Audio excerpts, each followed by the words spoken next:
Indian സ്വാതന്ത്ര്യത്തിന്റെ 79ാം ആഘോഷം വിപുലമായി സംഘടിപ്പിക്കാനൊരുങ്ങി ബഹ്റൈൻ. രാവിലെ 7-ന് എംബസി അങ്കണത്തിൽ അംബാസഡർ വിനോദ് കെ ജേക്കബ് പതാക ഉയർത്തും.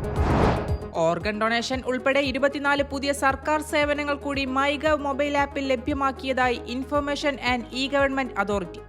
ആഭ്യന്തര മന്ത്രാലയം, civil defence, criminal investigation, traffic, ഗതാഗത മന്ത്രാലയം, വൈദ്യുതി, ജലവകുപ്പ് തുടങ്ങിയ മേഖലയിലെ സേവനങ്ങളാണ് ആപ്പിൽ പുതുതായി ഉൾപ്പെടുത്തിയത്.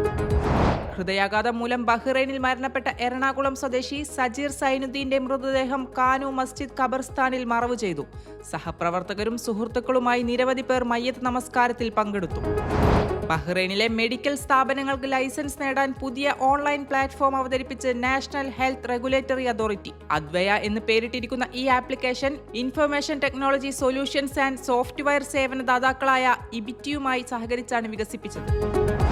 സ്വകാര്യത ലംഘിച്ചാൽ കടുത്ത ശിക്ഷ, മുന്നറിയിപ്പുമായി ആഭ്യന്തര മന്ത്രാലയം. വ്യക്തികളുടെ സ്വകാര്യത സംരക്ഷിക്കുന്നതിൽ ബഹ്റൈനിലെ ശിക്ഷാ നിയമം കർശനമാണെന്ന് ആഭ്യന്തര മന്ത്രാലയം പൊതുജനങ്ങളെ ഓർമ്മിപ്പിച്ചു.